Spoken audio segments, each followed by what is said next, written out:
Today I'm reviewing a new gimbal from Zhiyun called the Cinepeer Weebill 3E. It's an interesting gimbal because it feels like Zhiyun fine-tuned it for content creators. Now, the question is, how'd they do? Is it actually suitable for content creators? And, well, yes, if you're a specific type of content creator. So we need to talk about that. Zhiyun sent this gimbal to me for review, and the timing was pretty bad. And I say that because about a month ago, I went to Europe on vacation, and I had only planned on bringing my Sony ZV-1 camera with me, but I wanted a light gimbal to go with it. Something I could, hold in one hand for extended periods of time. So I bought myself a Zhiyun Crane M2S. So 2 weeks later, out of the blue, Zhiyun contacts me and asks me if I wanted to review the Weebill 3E. Now, to be fair, the Weebill 3E is a much heavier and more robust gimbal than the M2S. The M2S is really designed for, small, compact cameras and really small mirrorless systems, and it's only rated at 1 kilogram or 2.2 pounds for what it can carry. Now, the 3E here is designed for, bigger DSLRs and mirrorless camera systems and can carry quite a bit more weight. We're talking 3 kilograms or 6.6 pounds. So the Weebill 3E is a stronger, heavier gimbal, designed for heavier cameras. Now, while it can easily handle my Sony ZV-1, it would not have been the ideal gimbal for me to take hiking in the Swiss Alps. So, fair enough. And if you're a content creator who only uses a compact camera or your phone, then this is probably too much gimbal for you. So when it came time to actually review this, I needed to decide what cameras I was going to use to test the 3E. Now, my usual shooting setup consists of a couple of Blackmagic Pocket Cinema 4K cameras for using in the studio, and then that Sony ZV-1 I mentioned for just running around. Now, don't laugh, but I used to shoot everything on a Panasonic Lumix GH4. Now, I don't use it much anymore, but it's really the kind of camera that the Weebill 3E is aimed at from a size and shape standpoint, except, more modern. Unfortunately, the 3E won't talk to the GH4 over Bluetooth, even though it handles the camera from a weight standpoint. It will talk to more recent Panasonic cameras, and thankfully the 3E will talk to my ZV-1. Actually, there's a big list of compatible cameras on Zhiyun's site, so I recommend checking that out. You can control things like shutter speed, and exposure, and a lot of other camera functions depending on the camera brand. What the 3E is not compatible with is my Blackmagic camera. The camera's just too wide, so it won't balance properly on the roll axis. But hats off to the gimbal though, because even without proper balancing, the motors can handle the Blackmagic camera. I'm sure I'm stressing the motors though, and it is not recommended either by me or by Zhiyun. I'm just saying that it's possible. And of course, there's no Bluetooth compatibility with the Blackmagic camera anyway. Now, gimbal features are becoming pretty standard, and the 3E has most of what you'd expect. You've got your basic pan follow mode, plus a locked mode and a full follow mode. And a double tap of that mode button will get you a POV mode, which is like a normal follow mode, but it allows you to roll the camera so the horizon isn't always level. You've also got a vortex mode, which some people call inception mode, but it allows you to rotate the camera around. And for the vortex mode, you can adjust the speed and some other things in a special vortex settings section. There's also a go mode, which is like the follow mode in that the roll axis is locked, and that means the horizon stays flat, but the pan and tilt axes follow the handle movement, but more quickly than a follow mode. You access this by holding down the trigger, and it kicks in after 2 seconds or so. The idea is that you can switch from some regular gentle mode to go racing after someone. So here, check out the difference. 1, 2, 3, go. 1, 2, 3, go.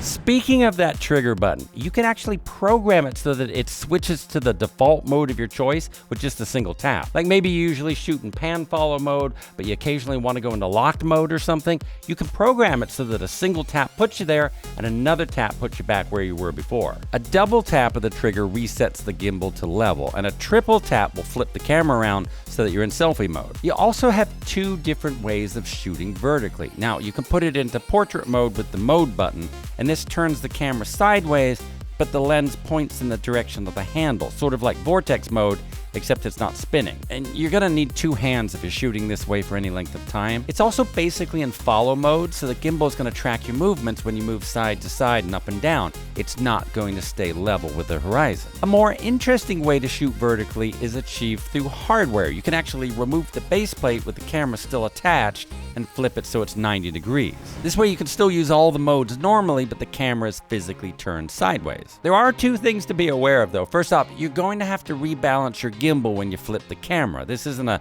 run and gun sort of thing where you can switch back and forth whenever you want. Also, when you flip your camera, on most systems, the view screen will fold open downward. Now, depending on the size of your camera and the screen, it might hit the gimbal at the top of the handle. This could make vertical selfie mode impossible on some cameras. So yes, you have to rebalance when you flip the camera. The good news is that this gimbal is pretty easy to balance. Before this, I had been using a Feiyu Tech gimbal, and it's a model that has since been discontinued, and it works well, but it's a huge pain to get balanced properly.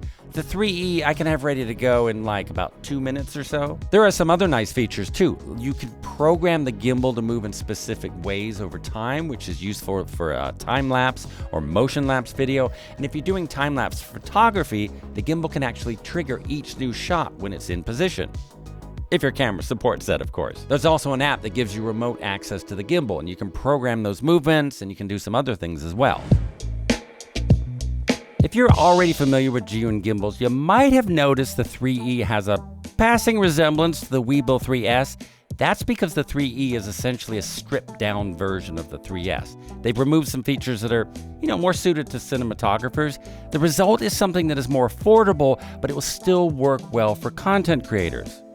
Well, at least some content creators. In a moment, I'm going to talk about what Zhiyun has removed from the 3S to develop the 3E, but before then, I've just got to say, the 3E is incredibly smooth. I shot a video with it the other day, and when I was editing the footage shot with the 3E, I noticed the horizon line just stayed really, really stable. Even when I was walking with the gimbal at a decent pace, it was so steady, it looked like an action camera, but obviously with higher quality. Zhiyun has really tuned in the stabilization algorithm very well. Okay, so what is the 3E missing as compared to the 3S? Well, first off, they've removed about $70 off the price. The 3E goes for $250, but the 3S lists for $320. Well, that's right now as I'm making this video. If you want to check current prices, I've included some affiliate links in the video notes below. They've also removed the onboard fill light that the 3S has. There's just a blank spot where it would have gone. Now, my little M2S has a fill light, but